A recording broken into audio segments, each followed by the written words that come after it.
who's purchasing a laptop, and so forth.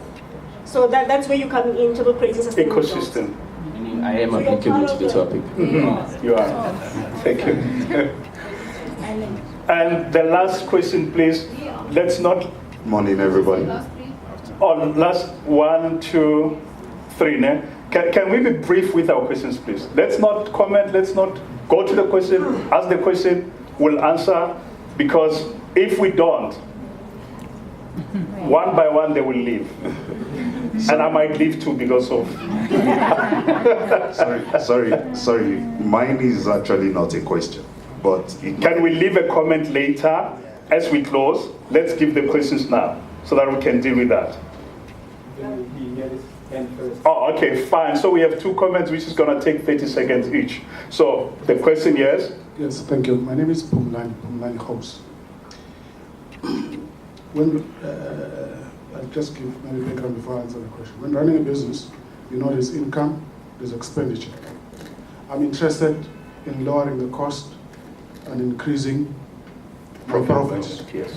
That's the mindset I have. I'm a business person, not government. Mm-hmm.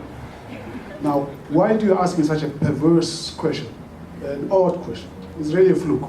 Why must I have sustainable expenditure that you want to impose on me? What kind of question is this? Isn't this part of expenditure? So why do you sit here and ask me to do such a very odd thing? I'm saying I'm all about lowering costs, increasing my profits. That's all what I'm about. I'm a business person. I'm an entrepreneur. Okay. Now, you pick up one cost factor. You ask me why I must make it sustainable. Well, what kind of cost is this? Am I government? Okay. Who am I? Am I a businessman? I want to increase profits. Answer the question.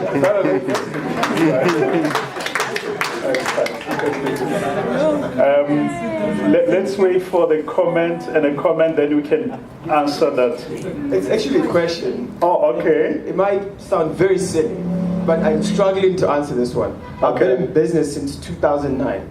It's hard for me to stand up and be proud and say I'm an entrepreneur, because I don't understand what that person is. I can tell what I am. I'm a thinker. That's what I do. I think, and I make what I think happen. Yeah. So if I sit with all these great people here and they say, you guys are entrepreneurs, right? I'm going to be, what is that? So, like I said, it might sound silly, but seeing that we are all here, there's a direct translation of it. If I go to Google and I go to the dictionary, I'll find something. But to guys who are in business, like I've been in business, what does that mean to you? And how could I relate to you as another business person? Before we even go deep. So we are now in the island as entrepreneurs. Everybody exists in their own. It's here I am, here I am. Okay. Yes, last question, but I have noted you say you'll be our last comment, and then from there we're going to close, please. Sorry, this is my mind working here. I don't believe an entrepreneur is a business person or a businessman. I don't believe that. 1, 2. You're saying industrial corporation and startups creating sustainable jobs. Yes, maybe an industrial corporation can create sustainable jobs. But if your startup is not sustainable, how will it create sustainable jobs? So you need your startup or your business to be sustainable before it can create sustainable jobs. So my thinking here is, like most businesses, SMEs, one major problem, underlying factor here is cash flow, income. So if my income is brought in by hard work and not retainable income, so how am I going to create a sustainable job? So I use freelancers. I don't need somebody to come and sit in my office 8 to 5, 31 days a week, and I pay them a salary. I don't need that. So I'm saying businesses needs to be sustainable first before you can create a sustainable job. That's my take.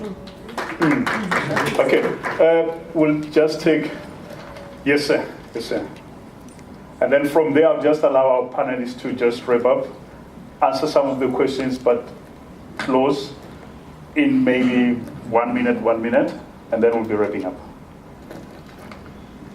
Good afternoon, everybody. My name is Charlie Monson. I'm known as the Global Connector. Thank you, sir.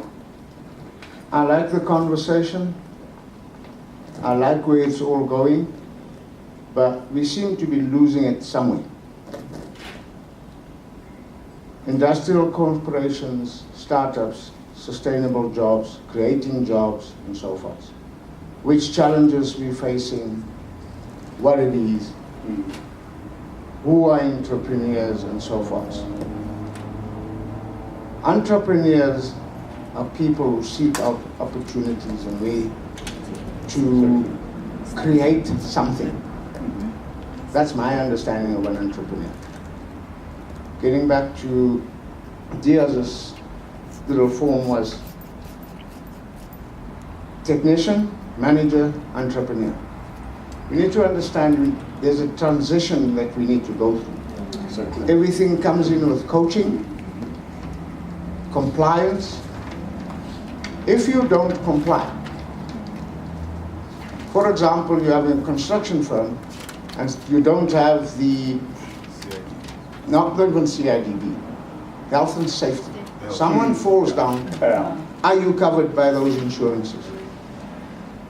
When it comes to integrity, what is the core value of your company? What are your values in that company? Personal values and the values that you have in your company, they are going to stem from your values. Exactly. So again, on the one, employee taxes, funeral problem, that's not the business's problem. It's how you're going to understand your business. Business problem, personal problem. As entrepreneurs, and the other question was, how do we know something about being an employee or owning the business? You need to understand that you are an employee of the business. You are just as the other employee. The minute you look at yourself from that perspective, then you'll understand how to run your business. The other part is, and the biggest problem is thinking growth. If you don't think growth, that business is not going to be sustainable. Contract, big job or something, first thing, hey, where's the nearest BMW store? It doesn't work like that. How are you, again, getting back to the cash flow, right? How do you manage that cash flow is going to determine your growth, how you grow.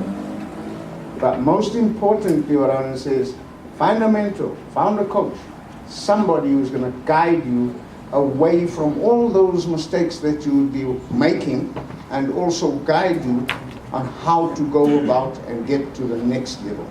Thank you. Thank you very much. Thank you very much. Ladies and gentlemen, time is against us and won't allow us to finish and to engage further. But tomorrow we're going to have another session at 12 o'clock until 1 o'clock same time. I would like our panelists to just wrap up 1 minute, and then I will do the closing remarks, and then we are done.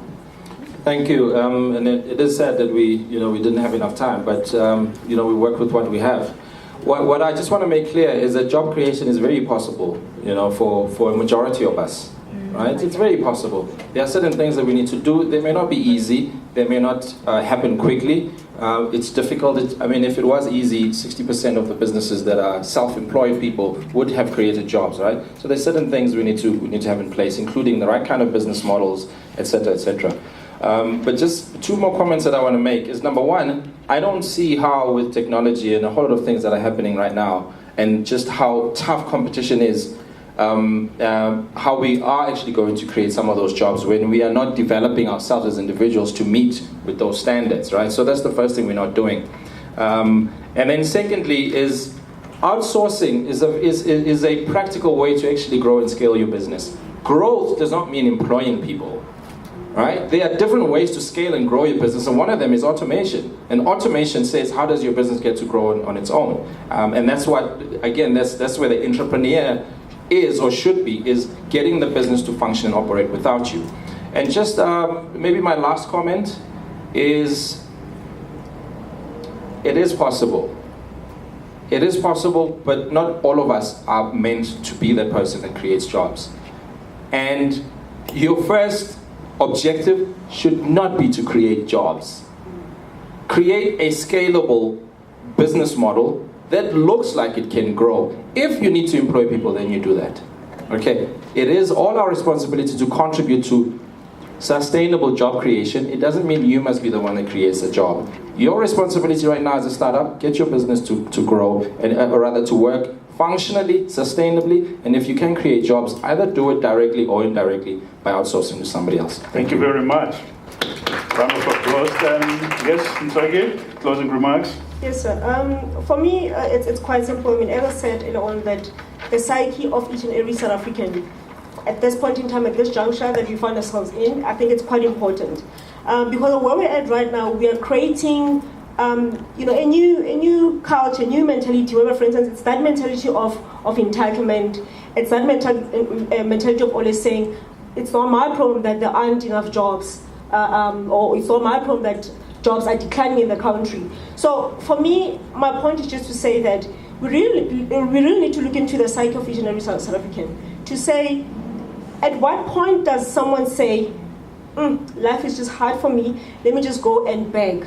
Or at one point, just one say, you know what, I don't have a job, I don't have a job, and it's not my problem, it's Zuma's problem that I don't have a job. So for me, I think those are some of the issues that we really need to look into, such that we solve the current problems that we find ourselves in. And the issue more than anything is, what am I doing as a South African to contribute to sustainable job creation? Personally, it must be a personal goal. What am I doing as a South African to try and contribute to job growth in the country? Thank you very much. And please, ladies, guys, I would like you to meet with Mr. Derrick, because I know that he said a serious comment that we cannot ignore and say what he said.